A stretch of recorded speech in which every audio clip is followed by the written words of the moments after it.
अब जो लेक्चर्स हैं बहुत ज़्यादा इंपॉर्टेंट है, बहुत ही ज़्यादा इंपॉर्टेंट है। अब कोई भी लेक्चर आप मिस नहीं कर सकते। दैट हैविंग बीइंग सेड, एक भी लेक्चर आप मिस करते हो तो आप 7 दिन आप पीछे जाओगे लेक्चर में, स्टडीज में, ठीक है। आज हम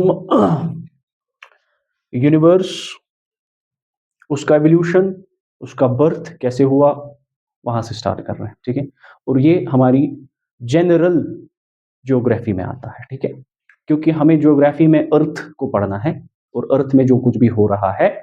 लेकिन अर्थ किसका पार्ट है? It is the part of larger solar system. Solar system is the larger part of the galaxy, that is Milky Way galaxy, and the Milky Way galaxy is the part of the overall universe, that is the cosmos, that is the cosmos. So starting with the universe का definition, what is universe? Universe is all matter and space. Universe is all matter and space. पूरी कायनात जिसको अल्लाह ताला ने create किया. अगर हम इसको मेजर करने की बात करें, there are people who are measuring it, who have dedicated their lives to measure the extent of our universe, but humanly ये possible नहीं है. humanly ये possible नहीं है अभी तक. So ये कितना बड़ा है यूनिवर्स, इतना बड़ा कि हम उसको comprehend ही नहीं कर सकते. So it is beyond our mental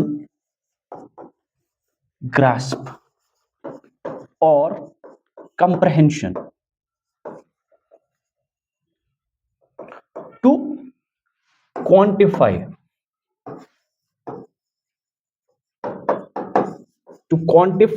the extent of the universe के extent को quantify करना हमारे बस की बात नहीं है.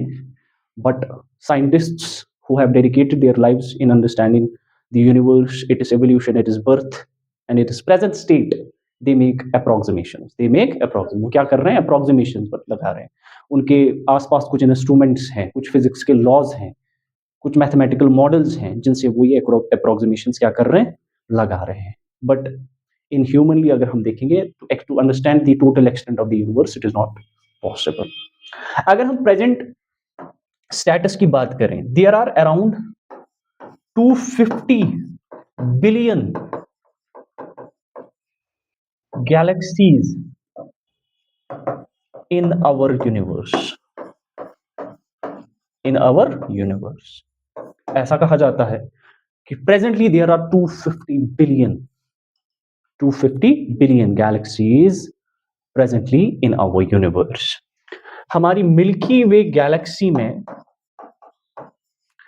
और milky way galaxy is part of universe जिसका सोलर सिस्टम पार्ट है. अब सोलर सिस्टम के सेंटर में सन है, sun is a star. There are around 100 to 400 billion stars. There are around 100 to 400 billion stars. अब आप इमेजिन कीजिए 1 billion कितना होता है? 100 crore. There are 250 billion galaxies, and per galaxy there are about 400 billion, 100 to 400 billion stars. Imagine the extent of the universe. और इससे भी बड़ा है. This is what we know. But starting में हमने ये कहा कि it is beyond our mental grasp. You write it down. ठीक. अब हमारे यूनिवर्स में there are both. अब हमारा जो यूनिवर्स है, there are both physical components,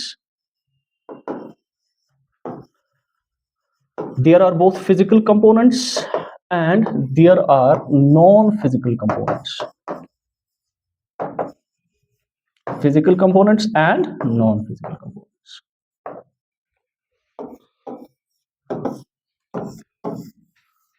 In our universe, there are both physical as well as non-physical components. Notes लगातार बनाते जाइए. You don't miss out on the notes. Understand? You don't miss out on the notes. अब अगर physical components की बात कीजिए, तो physical components जो जैसे फिजिकल कंपोनेंट आपके सामने चेस्ट, कुछ भी मैटर फिजिकल जिसको आप देख सकते हो, फील कर सकते हो, टच कर सकते हो। So physical components, physical components में हम सब एटॉमिक पार्टिकल्स से लेके गैलेक्टिक सुपर जायंट्स तक, जैसे छोटे से छोटे सब एटॉमिक पार्टिकल्स जिनको हम देख भी नहीं सकते, कहां तक, सुपर जायंट ऑब्जेक्ट्स जो हम देखते हैं, जैसे स्टार्स है, प्लैनेट्स हैं, ब्लैक होल्स हैं, है ना, ये हमारी यूनिवर्स में है। जैसे स्टार्स हैं, कितने बड़े हैं, ठीक है, प्लैनेट्स हैं, ब्लैक होल्स हैं, राइट। तो सब एटॉमिक पार्टिकल से, do you understand what are subatomic particles? This is an atom, atom के सेंटर में न्यूक्लियस है। अब न्यूक्लियस में क्या है, प्रोटॉन्स प्लस न्यूट्रॉन्स, हाँ, और बाहर हैं electrons. These are called what, subatomic particles, ठीक है, सब एटॉमिक पार्टिकल्स। अब अगर नॉन फिजिकल कंपोनेंट्स की बात की जाएगी तो उसमें आ जाएगा लाइट, उसमें आ जाएगा ग्रेविटेशन, लाइट आ जाएगा, ग्रेविटेशन आ जाएगा, एटसेट्रा। लाइट आ जाएगा, there is gravitation, etcetera. So it consists of both physical as well as non-physical components. Write it down. ठीक है। नाउ अगर हम यूनिवर्स को स्टडी करते हैं, what is the branch of science in which we study the universe? The branch of science in which we study the universe and its aspects is called cosmology, So branch of science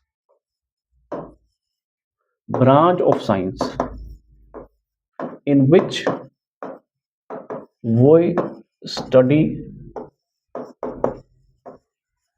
the universe,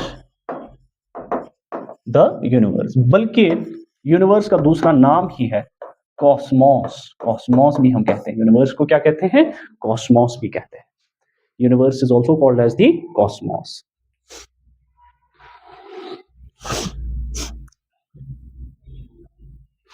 दूसरा आपने word सुना होगा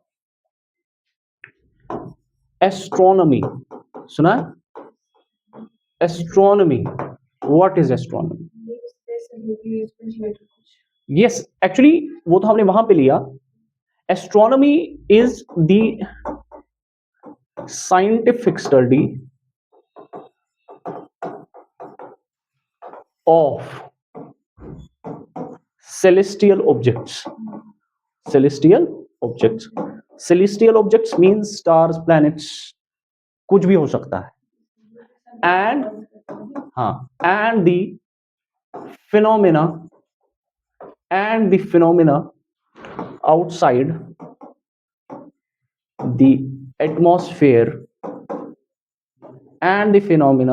the atmosphere of Earth,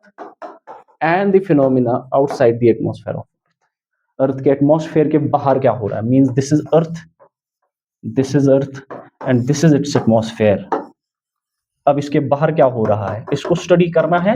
कैसे study करेंगे, किस branch of science में study करेंगे? Astronomy में। It is not only about it, earth के बाहर प्लैनेट्स हैं, अर्थ के बाहर सैटेलाइट्स हैं, उन सारी चीजों के बारे में भी हम, फिनोमिना, जैसे मैंने बोला एटमॉस्फेयर के बाहर फिनोमिना, जैसे फिनोमिना ऑफ सोलर विंड्स, या दूसरा कुछ फिनोमिना रिसेंट टाइम में हमें पता चला ग्रेविटेशनल वेव्स, इन सब के बारे में पता होगा, ठीक है। These are phenomenas happening outside the, बाहर हो रहा है, ठीक है, बाहर हो रहा है। अब क्वेश्चन हमारे पास है कि यूनिवर्स का साइज तो हमें पता चला कि it is beyond our comprehension, इतना बड़ा है यूनिवर्स, हम इसको कंप्रहेंड ही नहीं कर सकते। सिर्फ हम अप्रोक्सीमेशंस लगा रहे हैं, जो कोई भी अवेलेबल लॉज ऑफ फिजिक्स हमारे पास, या मैथमेटिकल मॉडल्स हैं, या व्हाटएवर दी रीसेंट डिस्कवरीज हमें बताते हैं। लेकिन हमारे पास क्वेश्चन आता है कि ये यूनिवर्स जो है कहीं से स्टार्ट हुई है, इस यूनिवर्स का बर्थ होगा इसी तरह हमें ये भी समझ आता है कि प्रेजेंट स्टडी से हमें ये भी पता चलता है कि प्रेजेंट यूनिवर्स का एक एंड भी है, एक एंड भी, किसी एंड तक पहुंचते पहुंचते ये सारा क्या हो जाएगा, खत्म नहीं होगा, किसी पॉइंट पे पहुंचते पहुंचते this universe will collapse, this universe has to die, has to die. लेकिन पहला क्वेश्चन ये है कि this universe has started from a point, this universe has started from a point. हाँ, अब वो सारी चीजें हमें कौन बताता है? इस डायरेक्शन में हमारे पास सबसे ज्यादा और मोस्ट एक्सेप्टेड मॉडल जो है that is the big bang theory. जो हमें बिग बैंग थ्योरी एक मॉडल देती है यूनिवर्स के बर्थ को समझने के लिए, वही एक मॉडल हमारे पास मोस्ट एक्सेप्टेड मॉडल है इन दिस डायरेक्शन। ठीक है, so we will now see the birth of the universe, और बर्थ ऑफ द यूनिवर्स कौन हमें बताता है? The big bang.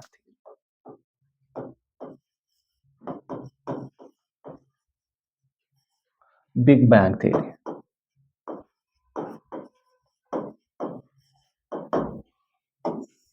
this theory was given by Edwin Hubble in 1920s। एक astrophysicist था, एस्ट्रोफिजिस्ट, उसका नाम था Edwin Hubble. Edwin Hubble, Edwin Hubble, जिसने हबल टेलीस्कोप भी बनाया। It was proposed by this guy, it was proposed by this guy. ठीक है, it was proposed by this guy. So big bang theory क्या कहती है? बिग बैंग हाइपोथेसिस क्या कहता है? It simply tells us that the present universe has started from a tiny ball, or we can say a ball of an atom size, when it exploded, when it exploded and it spew out all the matter that was in it। जो भी matter इसमें था इसने बाहर फेंका, एक violent explosion हुआ, एक वायलेंट एक्सप्लोजन हुआ, और वहां से अब तक यूनिवर्स एक्सपैंड हो रहा है, हो रहा है, हो रहा है। उसी वायलेंट एक्सप्लोजन से मैटर निकला, और उसी मैटर से present composition of galaxies, stars, planets, whatever जो भी यूनिवर्स में है, वो सारा कुछ जो है वहीं से निकला, वहीं से। So it tells that the present universe,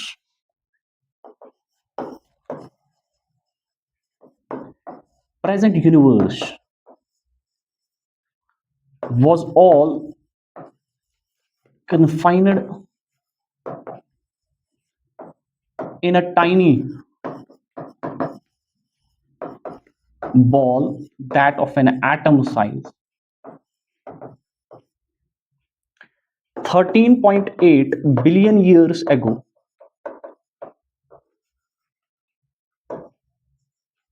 13.8 billion years एगो यहां पे क्या होता है? इस बॉल का या जो भी ये टाइनी एंटिटी थी, एक्सप्लोजन होता है, वायलेंट एक्सप्लोजन होता है, and with this violent explosion there is the birth of universe, there is the birth of the universe, there is the birth of the universe. Present universe, तभी हम जब देखते हैं the age of universe, the age of universe we say that is the 13.8 billion years ago. 13.8 billion years एगो होता क्या है? जो हमारा प्रेजेंट यूनिवर्स है, ये सारा मैटर जो है एक टाइनी बॉल में कन्फाइनड था, एक टाइनी बॉल में कन्फाइनड था। इमेजिन दिस, एक टाइनी बॉल में कन्फाइनड था, और ये टाइनी बॉल जो थी, इसमें यूनिवर्स का, या टाइनी बॉल या एटम साइज, इसमें यूनिवर्स का सारा मैटर था, सारा मैटर, सारा मैटर। तुम मुझे बताओ ये कितना डेंस होगा, ये कितना डेंस होगा? इट कंसिस्टेड या contained, it contained all the matter, जो भी प्रेजेंट, ऑल द मैटर, जो भी प्रेजेंट मैटर है universe, of the universe, of the universe, all the matter of the universe. तो ये कितना डेंस होगा? बहुत ज्यादा डेंस था। तो इसकी डेंसिटी जो थी, इसकी डेंसिटी इनफाइनाइट थी। इसकी डेंसिटी क्या थी? इनफाइनाइट थी। इतनी डेंसिटी तो वॉल्यूम को हम कंसिडर करते हैं कि वॉल्यूम ऑलमोस्ट जीरो था, वॉल्यूम ऑलमोस्ट जीरो था, वॉल्यूम ऑलमोस्ट जीरो था। इस पॉइंट को हम पॉइंट ऑफ सिंगुलैरिटी भी कहते हैं। क्या कहते हैं? Point of singularity. Point of singularity वो पॉइंट होता है जहां पे स्पेस टाइम कॉन्सेप्ट इनवैलिड होता है। क्या होता है? Space time concept invalid, is invalid, space time concept is invalid. ठीक है, स्पेस टाइम, स्पेस टाइम का कॉन्सेप्ट हमें एल्बर्ट आइंस्टाइन की जो थ्योरी ऑफ जनरल रिलेटिविटी है वो देती है।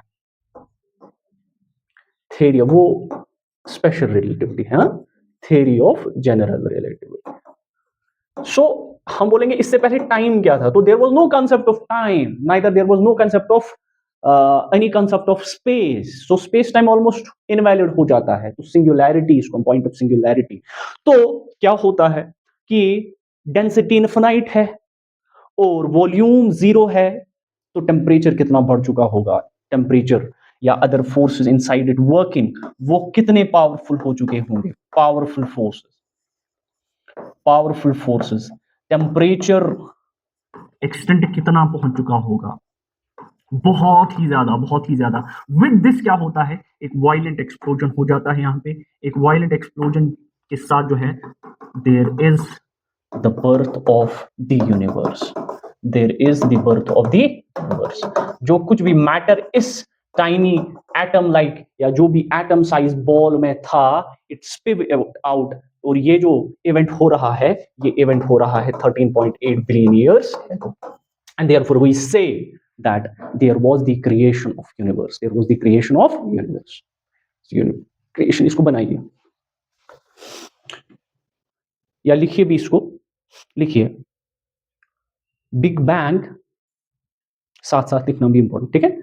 देखिए, it is the prevailing cosmological model, is the prevailing cosmological model for the birth of universe, cosmological model for the birth of the universe,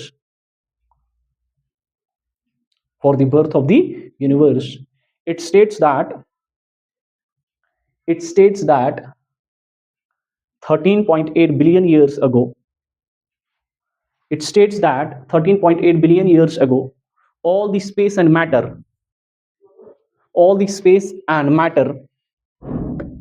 was contained in a single point, was contained in a single point of very high density, and high temperature state,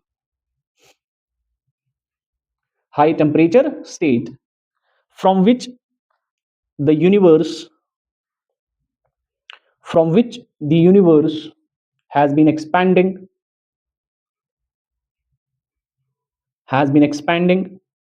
in all the directions ever since, in all the directions ever since, ठीक, in all the directions ever since, ठीक है, ठीक,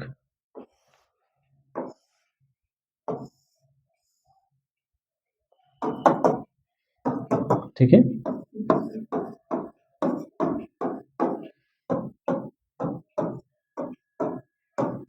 सो ये मान लो यहां पे big bang हुआ, तो ये क्या हमें दिखाता है, एक्सपेंशन ऑफ यूनिवर्स। क्या दिखाता है, एक्सपेंशन ऑफ यूनिवर्स। अब एग्जैक्ट कुछ टाइम स्केल्स है, एग्जैक्टली आफ्टर बिग बैंग क्या होता है, कुछ टाइमलाइन हमारे पास है। वी हैव अ टाइमलाइन हमारे पास है कि exactly soon after the big bang, the violent explosion जब होता है, तो इवेंचुअली कुछ टाइम के बाद क्या हो रहा है, यूनिवर्स में क्या हो रहा है, ठीक है। ये तो समझ हमें आया कि बिग बैंग सम 13.8 बिलियन ईयर्स एगो हो रहा है, ठीक है। कुछ टाइमलाइंस हैं। नंबर फर्स्ट इज, आप ऐसे लिखिए कि यहां से टाइम, यहां से टेम्परेचर, और यहां से इवेंट, इवेंट क्या हो रहा है। तो ठीक, ये हमें टाइम बताएगा कि पर्टिकुलर टाइम पीरियड क्या था, और टेम्परेचर उस टाइम यूनिवर्स का क्या था, और इवेंट उस टाइम क्या हो रहा था, अंडरस्टैंड माय। बिग बैंग के साथ ही time period approximately 10 raise power -43 seconds, imagine कर रहे हो, it is 10 raise power -43 second, that means एक सेकंड को आप 10 रेज पावर 43 पार्ट्स कीजिए, तो एक पार्ट है उसमें से, ठीक है। इस टाइम यूनिवर्स का जो टेम्परेचर था, दैट वाज 10, ये टेम्परेचर जो है डिग्री सेल्सियस में, 10 raise power 32 degree Celsius, 10 raise power 32 degree Celsius. And इस टाइम क्या हो रहा था, super fast inflation, super fast inflation हो रहा था। इन्फ्लेशन का मतलब क्या होता है? इन्फ्लेशन का मतलब आप एक बैलून को लीजिए, बैलून को लीजिए जो सिकुड़ा हुआ, उसमें आप हवा भरिए तो वो क्या होता है? बड़ा हो रहा है ना, इन्फ्लेट हो रहा। तो एक बहुत तेजी से यूनिवर्स जो क्या कर रही थी? एक्सपैंड कर रही थी, बड़ी हो रही थी, स्ट्रेच कर रही थी, इन्फ्लेट कर रही थी। ठीक है, तभी हम इसको एक्सपैंडिंग यूनिवर्स हाइपोथेसिस भी कहते हैं, इन्फ्लेशनरी हाइपोथेसिस भी कहते हैं। ठीक है ना, these are all names for big bang. ठीक है, ये एक टाइम स्केल। इस पे इसके बाद दूसरा time period 10 raise power minus 32 seconds, 10 raise power minus 32 seconds. And इस टाइम टेम्परेचर जो है यूनिवर्स का आ चुका है 10 raise power 27 degree Celsius, 10 raise power 27 degree Celsius. और क्या बनते हैं? First fundamental particles of matter बनते हैं। First fundamental particles of matter, that is there is the birth of quarks electrons, there is the birth of quarks electrons. और ये क्या है? Fundamental, first fundamental particles of matter, first fundamental particles of matter. ये क्या है? First fundamental particles of matter. तो matter जो है अब बनने लगेगा इन ही सब atomic particles, that is quarks. Quark को हम मानते हैं दिस इज द फंडामेंट।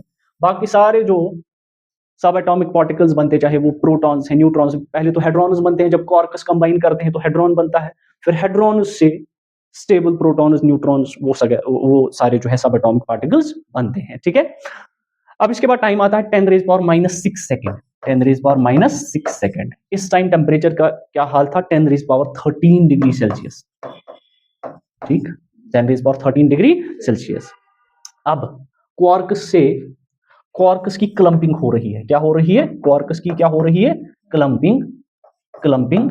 और यहां पे बन रहे हैं protons and neutrons, protons and neutrons, protons and neutrons. ठीक है, पहले तो यहां समझिए व्हाट आर क्वार्क्स। क्वार्क्स क्या है? ये आपने सुना होगा। दीज आर फंडामेंटल सब एटॉमिक पार्टिकल्स, फंडामेंटल या particles of matter from which the subatomic particles of matter, from which the subatomic particles of the matter are formed।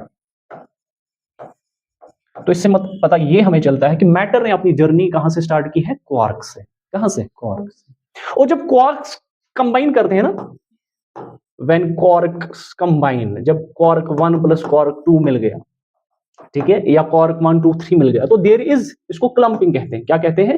Clumping.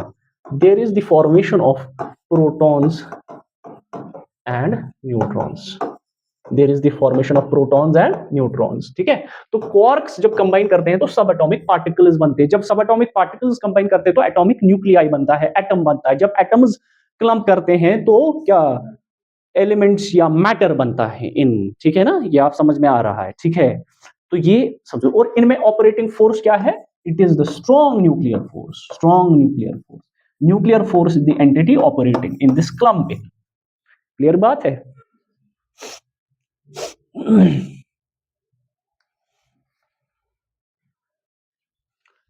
यहां से हेड्रॉन्स भी इनको कहते हैं, हेड्रॉन्स, तो हेड्रॉन से बाकी इनको कहते हैं। So quarks are everywhere in the matter, right?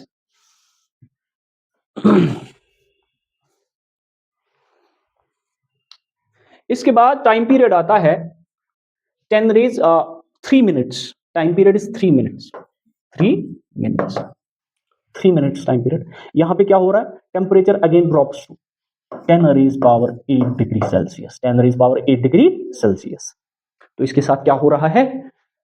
हाँ, charged electrons and protons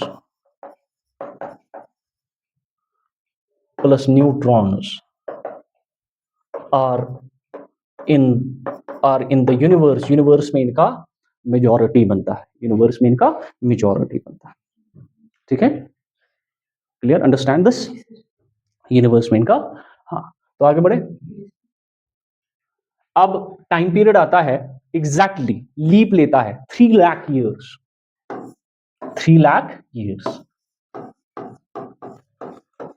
3 lakh years. 3 lakh years from what? Big Bang.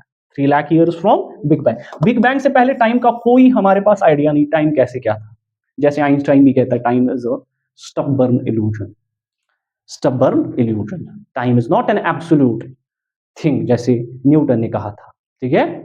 Time is absolute, but time is not absolute according to now it has been understood. ठीक है ना. Now 3 lakh years from the Big Bang. अब क्या हुआ? Temperature further drop करता है universe का 10 raised power 3 seconds. Sorry, 10 raised power 3 degree Celsius. 10 raised power 3 degree Celsius. इस टाइम क्या हो रहा है? जो इलेक्ट्रॉन्स हैं, प्रोटॉन्स हैं, न्यूट्रॉन्स हैं, वो कंबाइन करते हैं और बनाते हैं एटॉमिक न्यूक्लियाई. और हमारे पास फर्स्ट एलिमेंट्स बनते हैं जिनको हम प्रोटो एलिमेंट्स कहते हैं. क्या बनते हैं? जिनको हम मैटर के फर्स्ट एलिमेंट, जिनको हम प्रोटो एलिमेंट्स कहते हैं, प्रोटो एलिमेंट्स बनते हैं. और वो कौन से 2 एलिमेंट्स हमारे पास आते हैं? एक बन जाता है हाइड्रोजन और दूसरा बन जाता है हीलियम. Hydrogen and helium. अब मैटर तो बन रहा है, लेकिन मैटर को प्रीसीड कर रहा है फॉर्मेशन ऑफ 2 बेसिक या प्रोटो एलिमेंट्स जिनको हम कहते हैं हाइड्रोजन एंड हीलियम. और ये इवेंट मार्क करता है एक important time period in the birth of the universe के बनने में. एक इंपॉर्टेंट टाइम पीरियड बनता है जब हमारे पास हाइड्रोजन और हीलियम जो है प्रोटो एलिमेंट्स बनने स्टार्ट करते हैं. ठीक है, अंडरस्टैंड. अब फर्दर टाइम पीरियड आता है 1 billionth year from big bang. 1 billion year या 1 बिलियन ईयर्स जब होते हैं from the big bang. 1 billion years. Temperature universe का ड्रॉप करता है -200 degree Celsius. -200 degree Celsius. -200 degree Celsius. अब इस इवेंट पे क्या हो रहा है? ग्रेविटी हाइड्रोजन और हीलियम को आपस में मिलाती है, कोलेसिंग करती है. क्या करती है? कोलेसिंग करती है. Gravity starts coalescing of hydrogen and helium, and there is the birth of giant clouds या आप सिंपली कह सकते हो गैलेक्सीज. अब क्या ऑर्डर आ रहा है यूनिवर्स में? एक ऑर्डर आ रहा है, चीजें ओरिएंट हो रही हैं, बनने लग रही हैं. तभी तो ये बिगेस्ट एविडेंस है. There is some natural force behind all this. ये अथीस्ट लोग तो इसको नहीं मानते हैं. ये डिसऑर्डर को ऑर्डर कौन लाता है? There must be some external force. ये तो डिसऑर्डर था. There must be some external force, and that external force is a divine entity. The God himself is orienting the universe. ठीक है ना, राइट. इसके बाद exactly time period 15 billion years. कितने? 15 billion years. लिखे.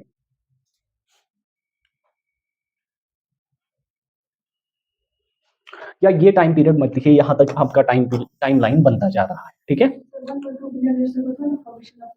हाँ, 1.2 बिलियन ईयर्स अगो से शायद formation of life on earth. देखिए क्या, नॉट अर्थ, यूनिवर्स. देखिए क्या हो रहा है. जब ग्रेविटी स्टार्ट करेगी ना कोलेसिंग, तो हाइड्रोजन हीलियम खुद ब खुद मिलने स्टार्ट हो जाएंगे. ठीक है. There is the formation of galaxies. और गैलेक्सीज में स्टार्स बनने लगेंगे. That is exactly. और स्टार कैसे बनता है? स्टार की खुसूसियत ही है what? That is it produces light, it emits light. और जब वहां पे क्या स्टार्ट हो चुकी होगी, जिसको हम कहते हैं फ्यूजन रिएक्शन.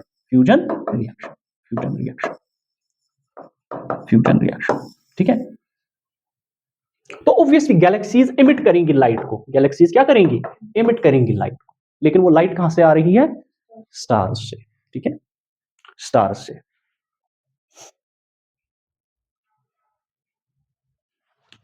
यहां पे क्या हो रहा है इसके आगे याद रखना कि जब गैलेक्सीज इनिशियली फॉर्म होने लगी ना 1 बिलियन ईयर के बाद, गैलेक्सीज जो फॉर्म होने लगी उसमें जो स्टार्स थे नेचुरली दे वर बॉर्न. ठीक है ना. और यहां पे light, there was the creation of light. ठीक है, लाइट आने लगी जो स्टार से चलने लगी. ठीक है. फिर ये स्टार जो है they die out. Stars die out. और डाई आउट जब करते हैं तो spewed out the matter in the universe, the heavy elements. In the universe. पहला फेज है ये 1 बिलियन ईयर के बाद, कि जो इनिशियल फेज में बिग बैंग के बाद 1 बिलियन ईयर्स के बाद स्टार्स बनने लगे, they soon die out, and when they die out they spill out the heavy elements, the matter in the universe, और उसी से नए न्यू स्टार्स बनने लगे, new stars plus present planets and other celestial objects and other celestial objects and other celestial objects and other celestial objects। एक चीज आपने notice की इसमें, वो ये कि जब मैं कह रहा था आपसे कि ये टाइमलाइन फॉलो करो, पहले temperature maximum 10⁻32 degree, 10⁻27, 10⁻13, 10⁻8, 10⁻3 degree, -200 degree Celsius. Temperature को क्या हो रहा है विद टाइम, जैसे यूनिवर्स इन्फ्लेट कर रही है, as the universe is inflating the temperature is getting downwards. तो यूनिवर्स क्या हो रही है, ठंडी हो रही है, कूल हो रही है, ठीक है। So as the universe was expanding, as the universe was expanding, तो इन्फ्लेशन हो रहा था। इससे क्या हो रहा था, universe was getting colder, universe was getting colder,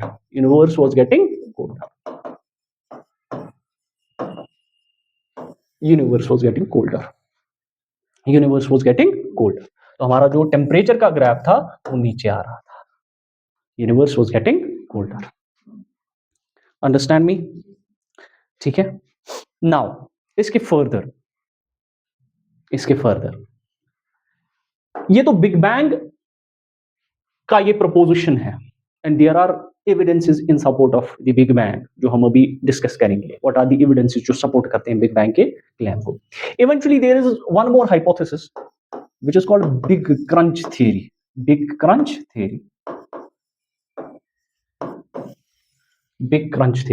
ये प्रपोज करती है कि ठीक है, माना कि बिग बैंग से सारा यूनिवर्स बर्थ हुआ, सारे यूनिवर्स का बर्थ हुआ, और since then the universe is expanding.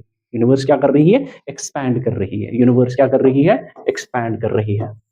मान लो पहले यूनिवर्स यहाँ पे था, सिंगल पॉइंट में था, ठीक है सारा, फिर यहाँ पे इतना बड़ा यूनिवर्स, ठीक है, फिर यहाँ पे पहुंच गया तो ऐसे, फिर यहाँ पे पहुंच गया, तो आप देख रहे हो यूनिवर्स क्या हो रहा है, एक्सपैंड हो रहा है, ठीक है।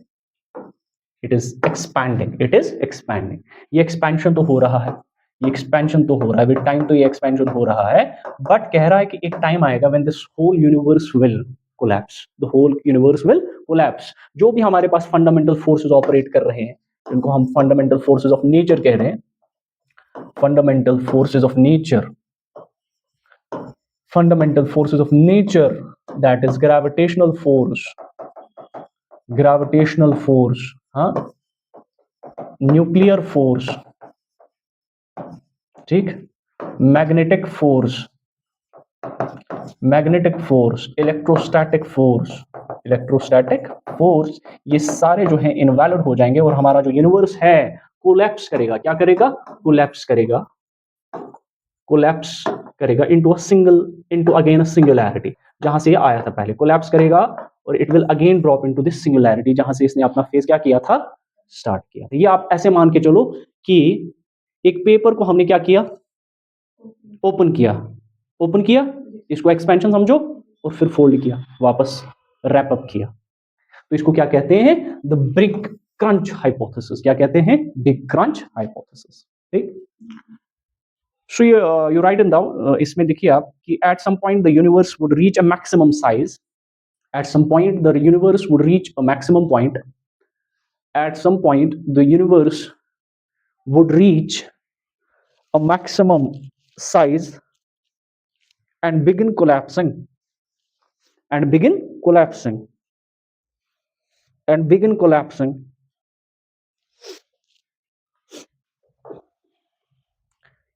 again ending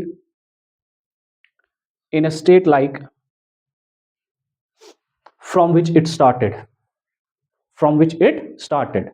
that is the singularity,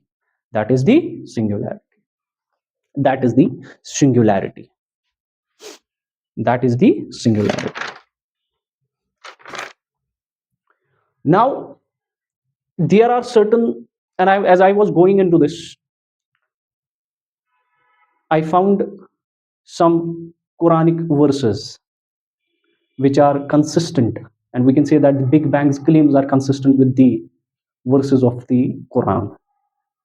And there are certain references in the Quran which talks about the creation of universe. Okay, let us briefly look at those verses. First verse is, सिर्फ हम text देखेंगे इनका, अल Quran chapter 21 आया 30.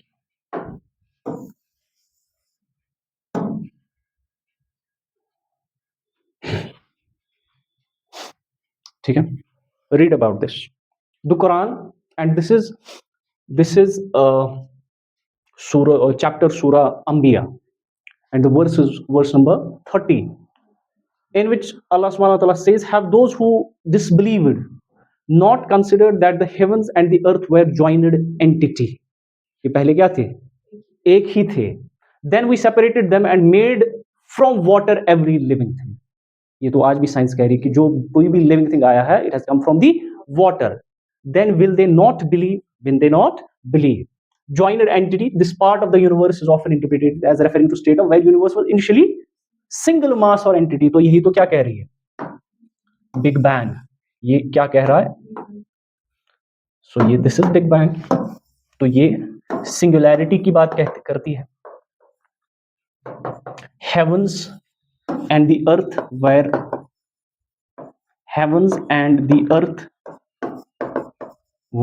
a joined entity,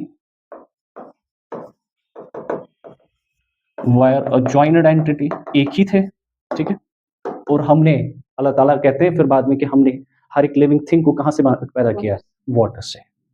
तो आज भी it is consistent with the claims of the science that every living form, living thing has been created from the water. Then one more reference is from the chapter 51. Chapter 51. Let us go there. Huh?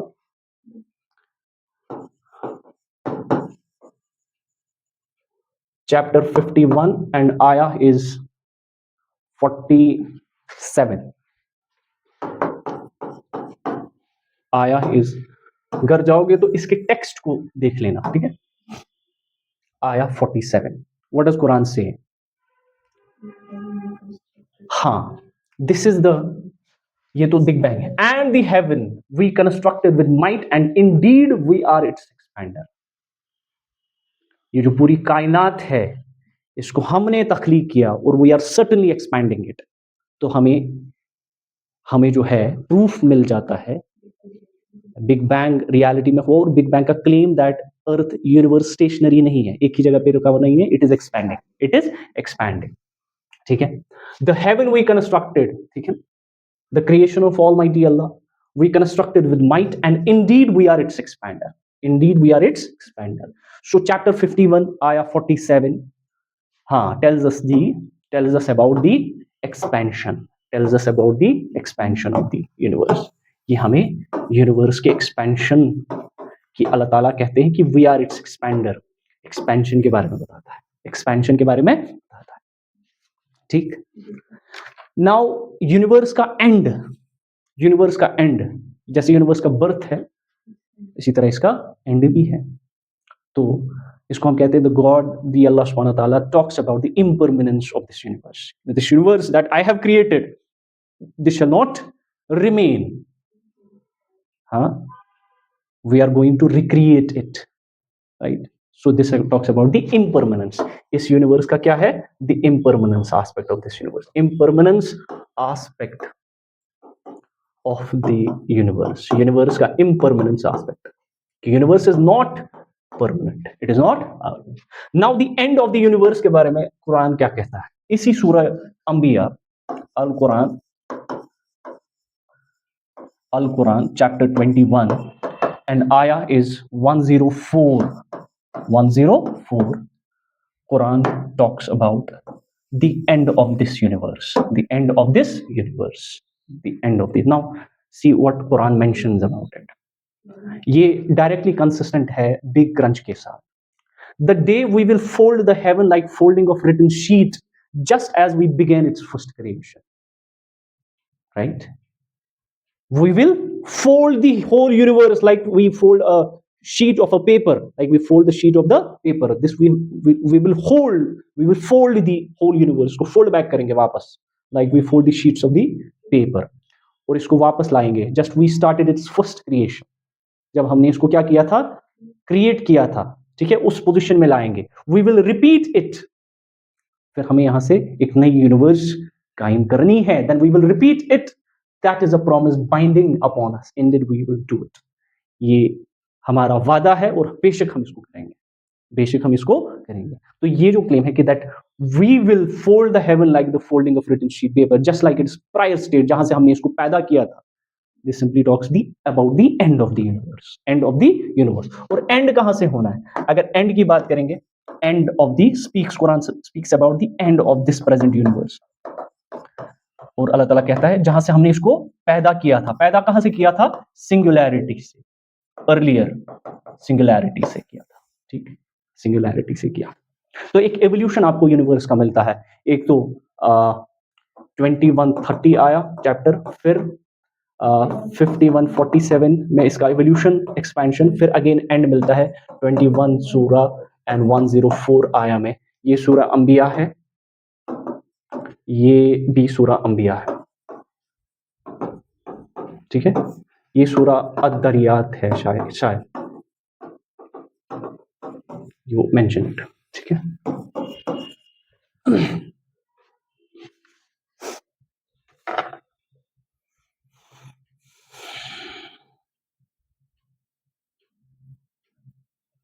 ठीक है. Is it understood? Now further dwelling into this, इसको और समझने की कोशिश करेंगे कि इस यूनिवर्स का एक्सेलरेटिंग एक्सपेंशन हो रहा है तेजी के साथ. Accelerating expansion of the universe. Expansion of the universe. Accelerating expansion of the universe. Accelerating expansion of the.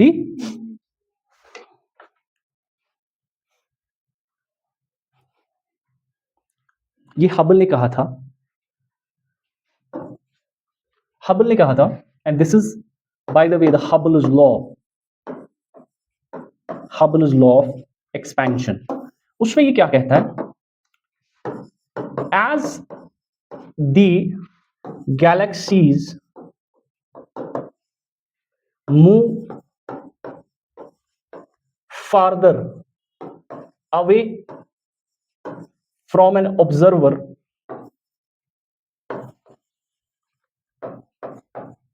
their corresponding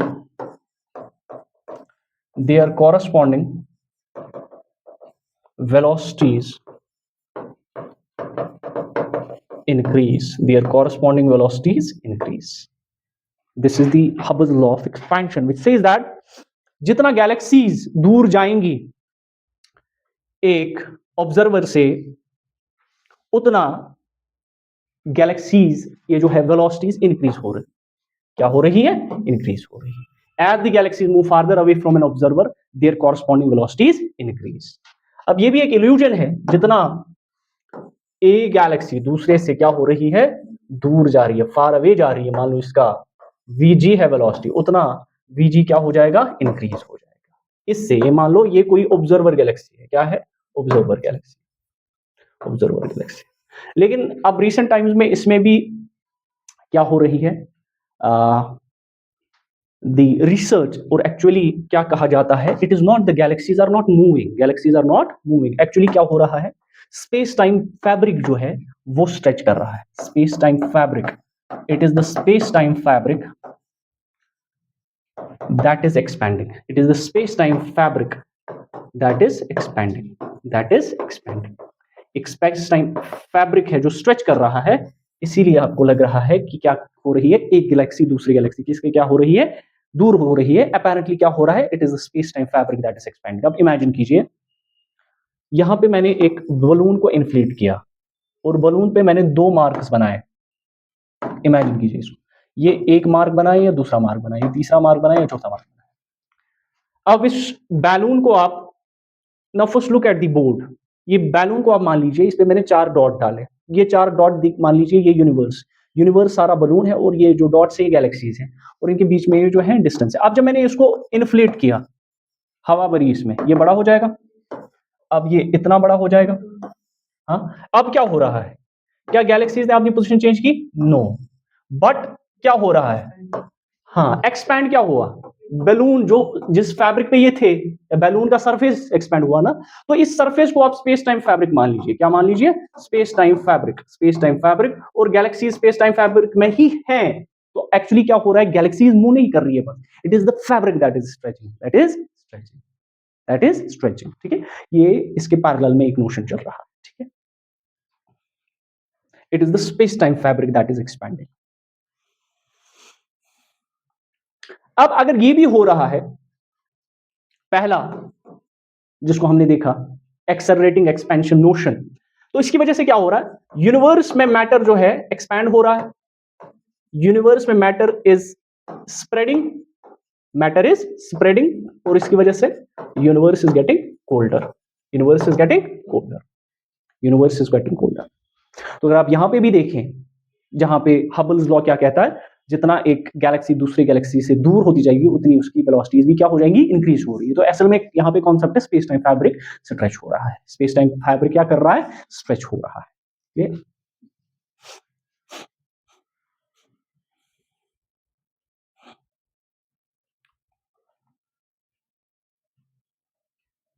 लिखिए, लिखिए important, expansion is an effect of space time geometry. Expansion बहुत ज्यादा इंपॉर्टेंट है, prelims के point of view से तो बहुत ही ज्यादा इंपॉर्टेंट है। Expansion of universe, expansion of the universe is the effect of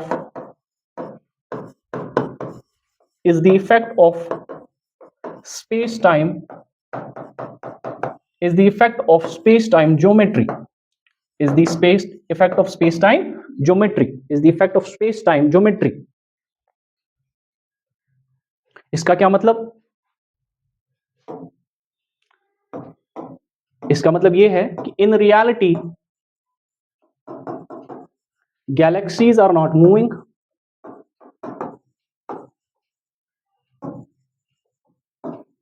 but like bullets, like कोई भी चीज आपको लग रहा है कि जैसे बुलेट्स जा रही है, it's not like, but it is what is that, but it is the stretching of, it is the stretching of space time, it is the stretching of space time fabric, it is the stretching of space time fabric।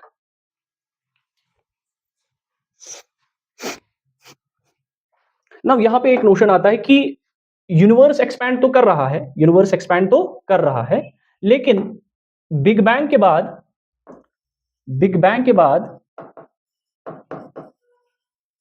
एक phase आया universe में जहां पे ये expansion accelerate हुआ, जहां पे ये एक्सपेंशन क्या हुआ, तेजी के साथ। ठीक है, एक फेज आया बिग बैंग के बाद जहां पे ये एक्सपेंशन जो है क्या हुआ, एक्सेलरेट हुआ। द टाइम पीरियड इज रफली talked about 5 billion years after big bang. यहां पे क्या स्टार्ट हुआ, accelerated expansion, accelerated expansion, accelerated expansion, accelerated expansion of universe हुआ।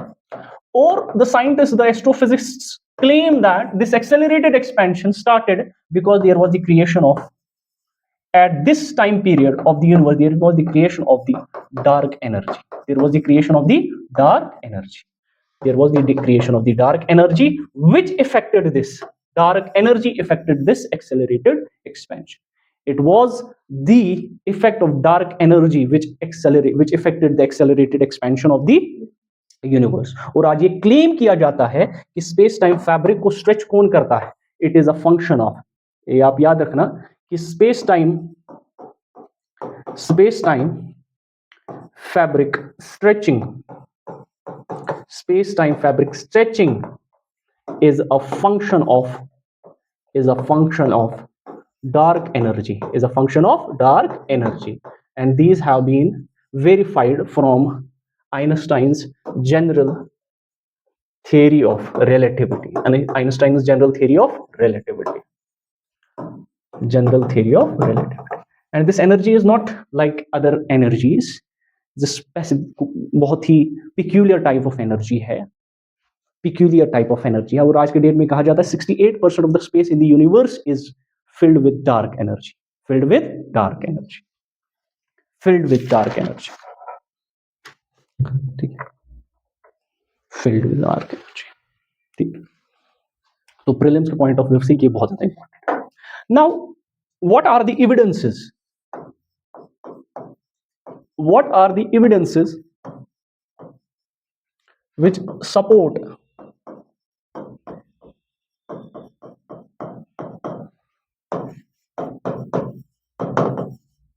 what are the evidences which are in support of Big Bang theory? क्या evidences हैं जो Big Bang theory के Big Bang theory को support कर रही हैं? अब साइंटिस्ट के पास आज के डे एंड एज में what are the observations, evidences which support Big Bang, which support Big Bang? देखिए, there are three grand evidences which support the Big Bang. That Big Bang theory talks about the universe was created from a single tiny atom-like ball and it is expanding. It is expanding. Okay? It is expanding. There are three grand observations in this direction.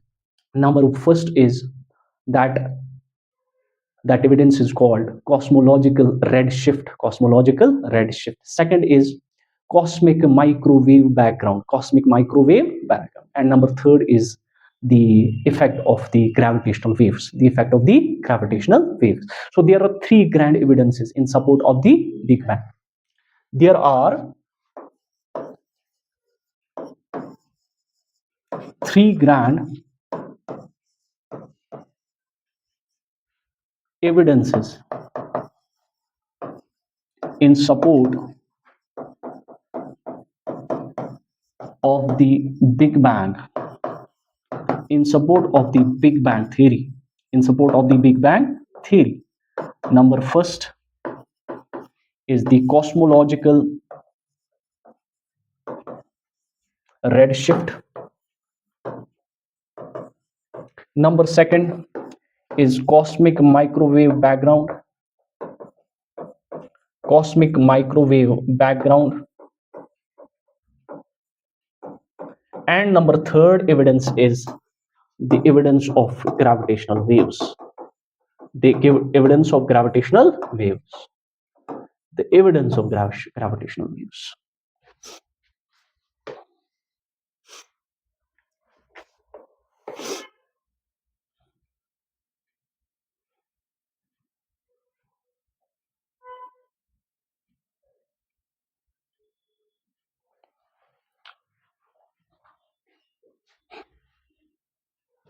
ठीक है, let's see these evidences one by one. ठीक है, number first is what? Cosmological redshift. Cosmological redshift.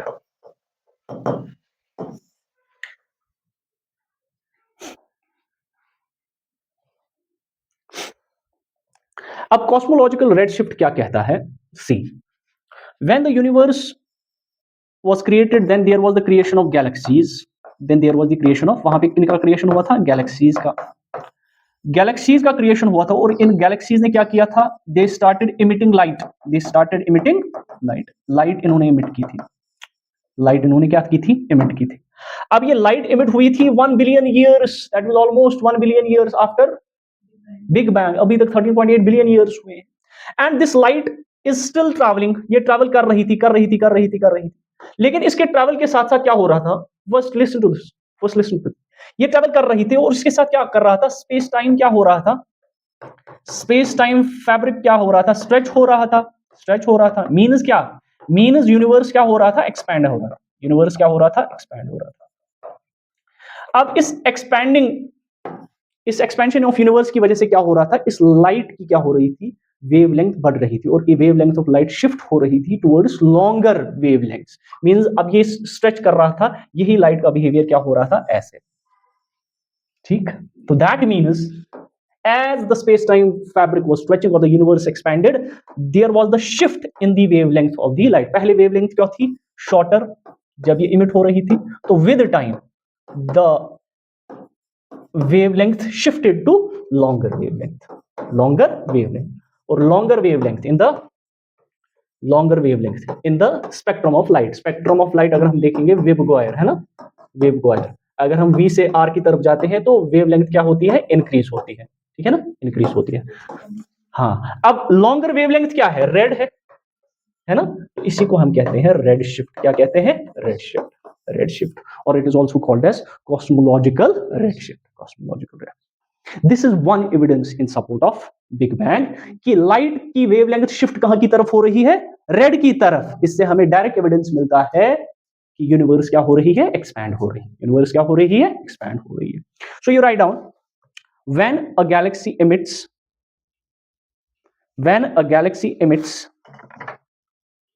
light, the light travels through expanding universe, the light travels through an expanding universe, yeah, expanding space, universe or space. As space expands, the wavelength of light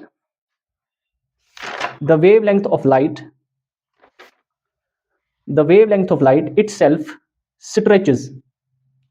The wavelength of light itself stretches and shifts it towards red. Shifts it towards red.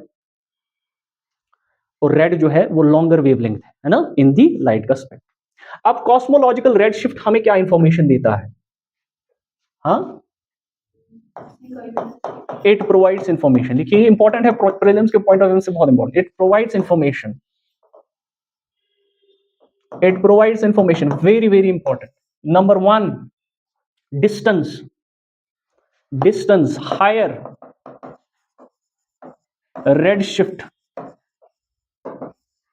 अगर galaxies के बीच में दिखाई दे रहा है तो distance is far away, distance क्या, far away, higher red shift, distance is far away. Number second observation, ये हमें बताता है about the inception of universe,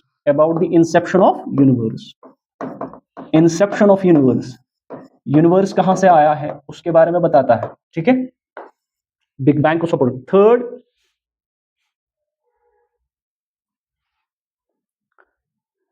is using red shift measurement of distance of objects.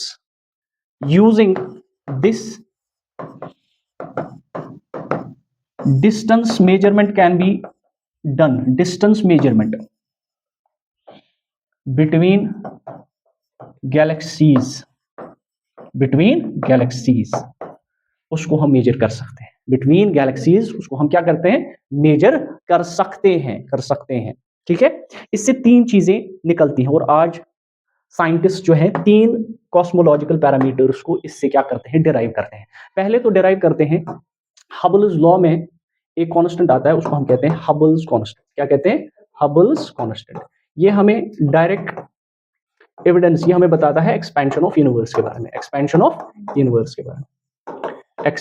Universe के बारे में बताता है, ठीक है, क्वांटिफाई करता है उस चीज को, H0 के जरिए इसको हम देखते हैं, एक्सपेंशन ऑफ यूनिवर्स के बारे में बताता है।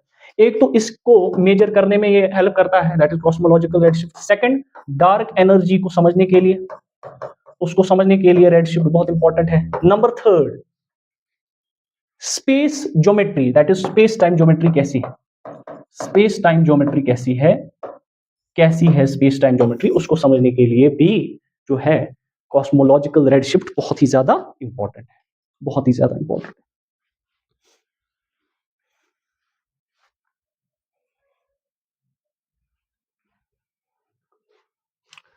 Hubble's constant, expansion of universe, और how fast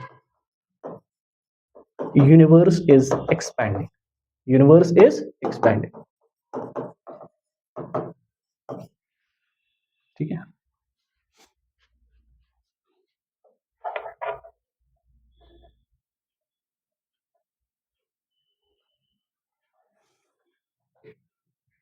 इसके अगेंस्ट में एक आता है that is called the Doppler redshift.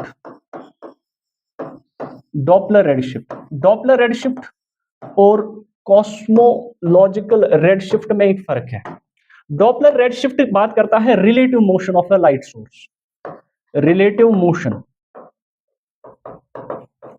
Of a light source and an observer, and an observer, relative motion of a light source and an observer। और CRS relative motion को नहीं दिखाता, इसको, इसकी बात नहीं कर रहा है। अब डॉपलर शिफ्ट रेड शिफ्ट में क्या फर्क है, मान के चीज चलिए जो ये ऑब्जर्वर है यहां पे ऑब्जर्वर है और ये लाइट सोर्स है, ठीक है, ठीक। अब ये लाइट सोर्स इसकी तरफ जा रहा है विद वेलोसिटी v, ठीक, विद वेलोसिटी v, और ये ऑब्जर्वर स्टेशनरी है, पहले रेस्ट पे है, क्या है, स्टेशनरी। अब यहां से जो लाइट आएगी वो शिफ्ट करेगी उसकी वेवलेंथ टुवर्ड्स शॉर्टर वेवलेंथ। अगर ये इसके पास आ रहा है, अगर इसके, तो यहां से जो लाइट आएगी वो शिफ्ट हो जाएगी किस वेवलेंथ की तरफ, शॉर्टर वेवलेंथ की तरफ। अगर यही वेव सोर्स लाइट सोर्स दूर जा रहा है, away from the observer, away from the observer, और यहां से जो लाइट आएगी वो अब शिफ्ट करेगी लॉन्गर वेवलेंथ की तरफ, लॉन्गर वेवलेंथ। अब वाइस वर्सा, अगर मैं लाइट सोर्स को स्टेशनरी करूंगा, ऑब्जर्वर पीछे जाएगा, अगर ऑब्जर्वर पीछे जाएगा वेवलेंथ शिफ्ट करेगी लाइट की लार्जर, लॉन्गर वेवलेंथ की तरफ, और अगर ऑब्जर्वर ही लाइट सोर्स के आगे आ रहा है तो शॉर्टर वेवलेंथ की तरफ क्या शिफ्ट करेगा, ठीक है। So this is Doppler redshift, Doppler redshift. लेकिन डॉपलर रेडशिफ्ट और सीआरएस में फर्क है। कॉस्मोलॉजिकल रेडशिफ्ट में गैलेक्सीज जो है वो स्टेशनरी है, वो क्या है, स्टेशनरी। तो रेडशिफ्ट कौन कर रहा है, हाँ, स्पेस टाइम ज्योमेट्री रेडशिफ्ट कर रहा है, एग्जैक्टली, ठीक, ये समझ आया। Now the second is cosmic microwave background. Second concept is, second evidence, sorry, हाँ, second evidence is cosmic microwave, cosmic microwave background, cosmic microwave background, ठीक है, इमेजिन।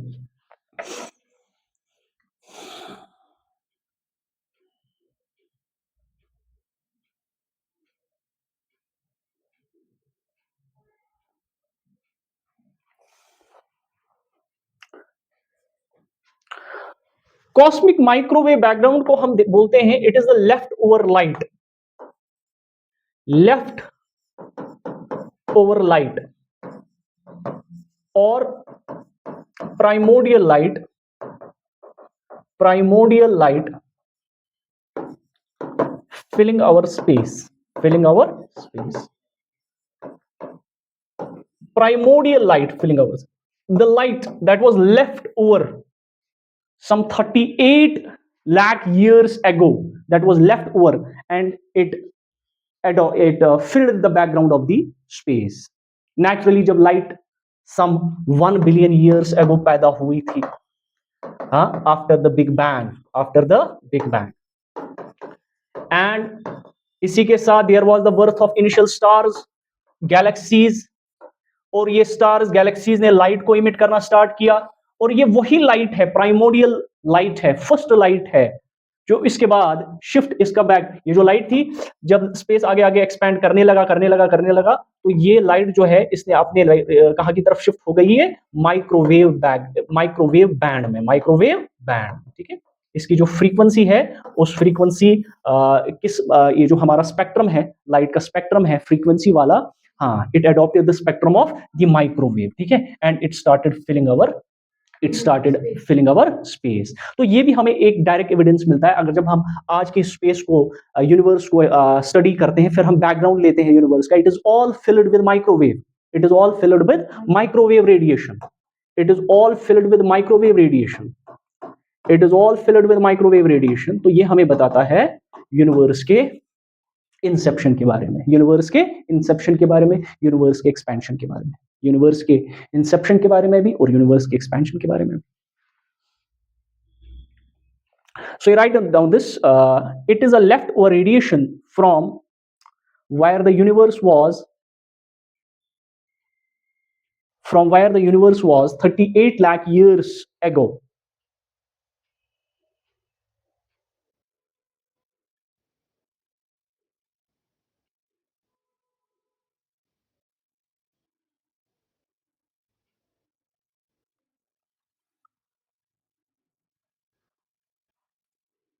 हाँ, 38 years ago। यहां पे क्या हुआ था, एक स्पेशल एपिसोड हुआ था, that was called the recombination phase या रिकम्बिनेशन पीरियड। रिकम्बिनेशन पीरियड, इस टाइम क्या हुआ था, इस फेज के बारे में वेरी इंपॉर्टेंट, इस टाइम क्या हुआ था कि प्रोटॉन्स प्लस न्यूट्रॉन्स कंबाइन किया था और बनाए थे एटॉमिक न्यूक्लियाई। क्या बनाए थे, atomic nuclei. And this phase started, इसको हम कहते हैं रिकम्बिनेशन फेज। इस टाइम पीरियड में लाइट ने पहली दफा, light first started travelling freely, travelling freely, travelling freely without any obstruction, किसी भी ऑब्स्ट्रक्शन के बगैर light started travelling freely. The phase is called recombination phase. इससे पहले प्रोटॉन्स और न्यूट्रॉन्स ऑब्स्ट्रक्ट कर रहे थे, इलेक्ट्रॉन्स ऑब्स्ट्रक्ट कर रहे थे लाइट की ट्रैवल को, ठीक है। And this light, this microwave light, ये वही लाइट है, बाद में इसकी फ्रीक्वेंसी कहां की तरफ शिफ्ट हुई, माइक्रोवेव पार्ट की तरफ। एंड दिस माइक्रोवेव रेडिएशन, ये क्या है actually, this is the leftover light from this, ये जो प्राइमोडियल लाइट है ये इसी का लेफ्ट ओवर पार्ट है। इसी के लेफ्ट ओवर पार्ट ने जो हमारा आज माइक्रोवेव बैकग्राउंड बनाता है, हमारे स्पेस को क्या किया है, फिल किया है, स्पेस को क्या किया है, फिल किया। So it also tells us about the expansion, the inception of the universe, ठीक है। लिखिए इसमें, it tells us about age, composition and geometry of universe, tells us about the age, composition and geometry of universe. Second, age of universe, composition of universe के बारे में, ठीक है। Dark energy plus dark matter के बारे में,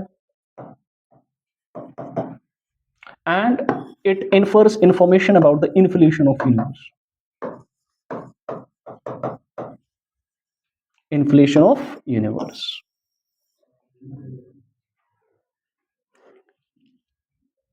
inflation of the universe।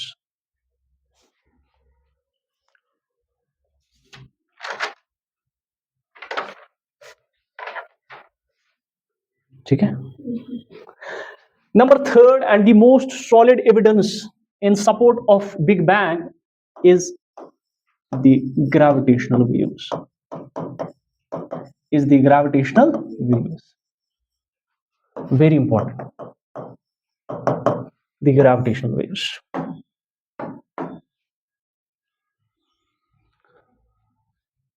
अब आप याद रखिए कि ग्रेविटेशनल वेव्स के बारे में सबसे पहले बात की थी आइंस्टाइन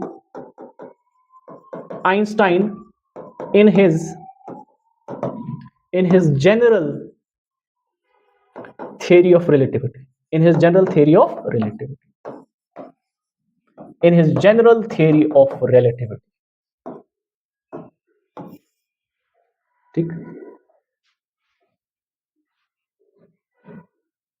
वेव क्या होती है, it is a disturbance in the medium. Wave हम कहते हैं डिस्टर्बेंस इन अ मीडियम, एक मीडियम में अगर कोई डिस्टर्बेंस है उसको हम वेव कहते हैं।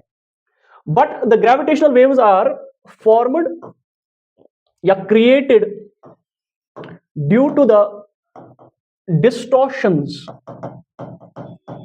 due to the distortions in the space-time fabric, space-time fabric, space-time fabric में अगर डिस्टॉर्शन आती है तो वहां से ग्रेविटेशनल वेव्स निकलती है। वहां से क्या निकलती है? Gravitational waves. लेकिन ये डिस्टॉर्शन लाना कोई आसान बात नहीं है। ये डिस्टॉर्शन स्पेस टाइम में कब आता है? जब कोई बड़ा इवेंट हो, जब कोई बड़ा इवेंट हो, समथिंग लाइक कुछ सुपरनोवा एक्सप्लोजन हुआ, या कोई बिग गैलेक्टिक ऑब्जेक्ट एक्सेलरेट करे, एक्सेट्रा। दैट मीन्स कोई इनक्रेडिबल एपिसोड हो जाए स्पेस टाइम में, यूनिवर्स में, जिसकी वजह से there is the creation of gravitational waves. और सबसे बड़ा इवेंट तो यूनिवर्स का इंसेप्शन खुद है। यूनिवर्स का birth is in itself the biggest, the most incredible episode, है ना, इनक्रेडिबल इवेंट। कोई इनक्रेडिबल इवेंट हो जाए, कोई बड़ा गैलेक्टिक ऑब्जेक्ट एक्सेलरेट करे, कोई सुपरनोवा एक्सप्लोजन हो जाए, ठीक है, अगर ऐसी कोई चीज हो रही है यूनिवर्स, तो it causes distortions in the space time, it causes distortions in the space time. These distortions in the space time causes gravitational waves. These distortions in the space time causes gravitational waves. Let us see this. These distortions in the space time causes gravitational waves.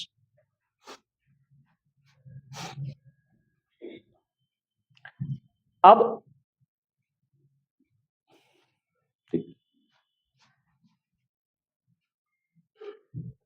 imagine this.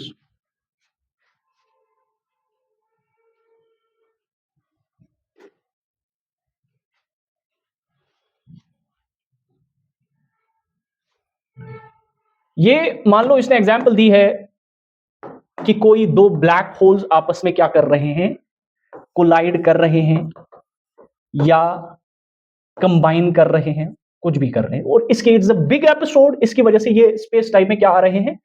Distortion, ripples आ रहे हैं। क्या आ रहे हैं? Ripples. These distortions in the space time causes ripples, and these ripples are nothing but the gravitational waves. These ripples are nothing but the gravitational waves.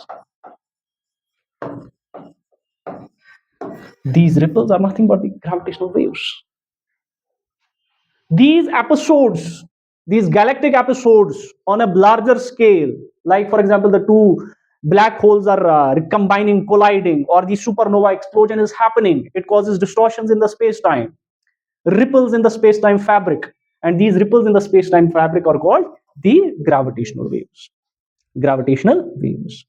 और ये gravitational waves क्या कर रहे हैं? इस स्पेस टाइम फैब्रिक को stretch भी कर रही हैं और स्क्वीज भी कर रही हैं। It stretches and squeezes the space time fabric. Space time fabric, space time fabric को स्ट्रेच भी कर रहे हैं और स्क्वीज भी कर रहे हैं। मान लो अगर वेव के सामने कोई प्रॉब्लम, तो ऐसे ऐसे चल रहे हैं ना, स्ट्रेच भी कर रही है, स्क्वीज भी कर रही है।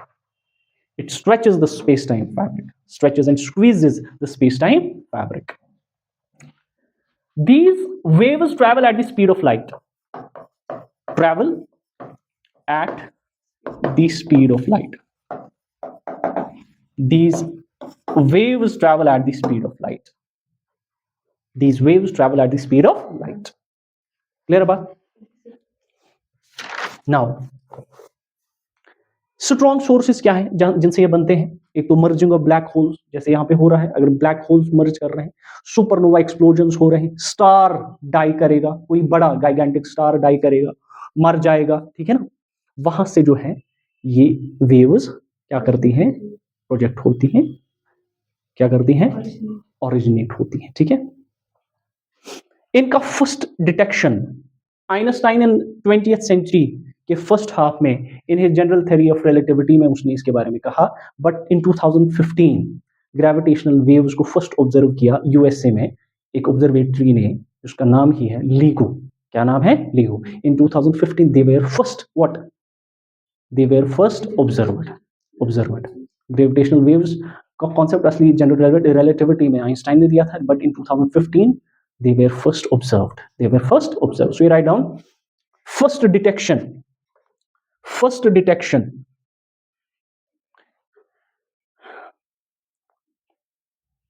First detection came in 2015 from USA. From USA.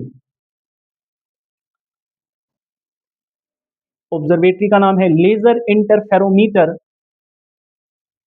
Laser interferometer gravitational wave observatory, laser interferometer, laser interferometer gravitational wave observatory, gravitational wave observatory, short में लीगो, यूएसए। 2015 में इसको फर्स्ट टाइम क्या किया था, ऑब्जर्व किया था, डिटेक्ट किया था। और ये जो डिटेक्शन हमें बताती है कि ये ग्रेविटेशनल वेव्स कब निकली हैं, जब कोई बड़ा से कोई, हाँ, कि 1.3 बिलियन लाइट ईयर्स अवे हमारी अर्थ से, हमारी अर्थ से, ये मान लो ये अर्थ है, हमारी अर्थ से दो ब्लैक होल्स ने क्या किया है, ब्लैक होल्स ने मर्ज किया है, विच आर कितने दूर है हमसे, these black holes are 1.3 billion light years away from the earth.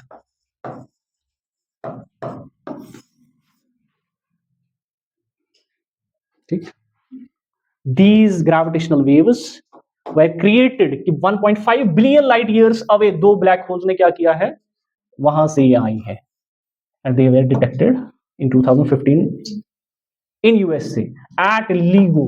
ठीक है, USA। लाइट ईयर क्या है, एक साल में लाइट ने कितनी डिस्टेंस कवर की। लेकिन डिस्टेंस और टाइम जो है कंफ्यूजिंग है। मान लो मैं बोलूंगा आप रहते हो, suppose you live in Chadoora, Chadoora is 15 kilometre from here, ठीक है। मैं बोलूंगा you are 15 kilometres, you reside 15 kilometres, लेकिन इसी डिस्टेंस को अगर टाइम के हिसाब से देखें, मैं बोलूंगा you live 1 hour away, 1 hour away from the academy, from the academy, ठीक है। 15 किलोमीटर्स को इन टर्म्स ऑफ अगर टाइम लिखा जाए तो 1 आवर, अगर टाइम को इन टर्म्स ऑफ डिस्टेंस लिखा जाए, ठीक, ये तो चेंज नहीं होगा, लेकिन इसको कवर करने में टाइम चेंज हो सकता है, प्रोवाइडेड हम स्पीड को ऊपर नीचे, ठीक है। लेकिन स्पीड ऑफ टाइम तो क्या है, स्पीड ऑफ लाइट तो क्या है, स्पीड ऑफ लाइट तो कांस्टेंट है। नथिंग इन यूनिवर्स जो है वो टच नहीं कर सकती है, ठीक है, कांस्टेंट है, that is 3 × 10⁸ metre per second.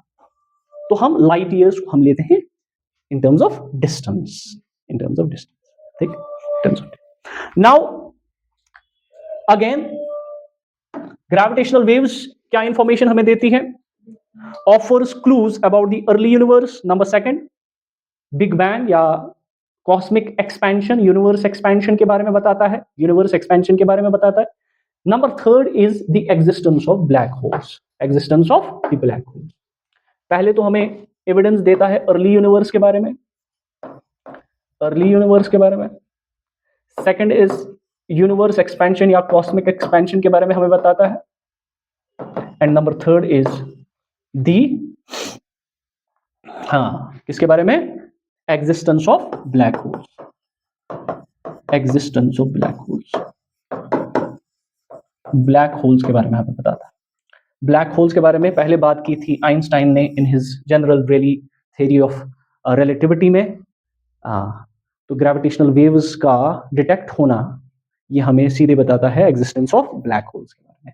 Cosmic expansion, that is universe expansion, and also shades light about the early universe. Early universe कैसा था, अर्ली यूनिवर्स कैसा था, अर्ली यूनिवर्स। ठीक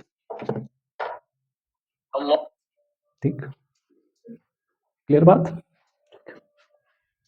what is this black hole? ये black hole क्या है? Black hole के बारे में हम जानेंगे जब हम स्टार के बारे में पढ़ते हैं कि स्टार कैसे कन्वर्ट होता है ब्लैक होल। ब्लैक होल एक बड़ा गैलेक्टिक सुपर जाइंट है जिसका ग्रेविटेशनल पुल इतना इमेंस होता है, इतना ज्यादा होता है कि nothing can escape from its surface. इसके सरफेस से कोई भी चीज एस्केप नहीं करती। इनफैक्ट इसके सरफेस से अगर लाइट गुजरती है, वो लाइट भी क्या करती है, अराउंड इट्स कर्वेचर बेंड होती है। लाइट भी क्या करती है, बेंड करती है। इससे ये भी पता चलता है कि light can also not escape, light can also not, such is the gravitational pull. इसका ग्रेविटेशनल पुल इतना ज्यादा होता है, ग्रेविटेशनल पुल, इसका ग्रेविटेशनल पुल इतना ज्यादा होता है कि nothing can escape from its surface, nothing can escape from its surface. अब इसमें स्टेजिंग आती है ब्लैक होल में कि पहले स्टार होता है, फिर स्टार एक रेडियस को पहुंच जाता है, दैट इज कॉल्ड, बड़ा बड़ा हो जाता है, that is called Schwarzschild radius, Schwarzschild radius. उसके बाद उसकी कोलैप्सिंग हो जाती है, एक स्टार हो जाता है, स्टार बड़ा हो जाता है, ठीक है, एक पॉइंट पे पहुंच जाता है, that is called Schwarzschild's radius, radius. उसके बाद यही स्टार जो है कोलैप्स करने लगता है। कोलैप्स इसलिए करता है बिकॉज इसका अपना ग्रेविटेशनल पुल क्या बन जाता है, ग्रेविटेशनल पुल इतना इमेंस हो जाता है, ग्रेविटेशनल पुल क्या हो जाता है, इतना इमेंस हो जाता है, बहुत ज्यादा इमेंस हो जाता है, ये कोलैप्स करता है, ठीक है, ठीक है। तो इसके बाद इसकी जो है एवोल्यूशन होती है इनटू अ ब्लैक होल। हाँ, उसको हम कहते हैं कि फिर ये ब्लैक होल में कन्वर्ट हो जाता है और मास में ऐड होता है कि नथिंग कैन, फिर यहाँ से जो इसका जो सरफेस होता है, said to that nothing can escape from its surface, even the light also। इसको हम चंद्रशेखर लिमिट भी कहते हैं, चंद्रशेखर लिमिट भी कहते हैं, it is also called as Chandrasekhar. ये सब चीजें हम इंशाल्लाह स्टार में डिस्कस करेंगे, स्टार क्या होता है, व्हाट इज स्टार, स्टार के फेजेस, स्टार से ब्लैक होल का सफर।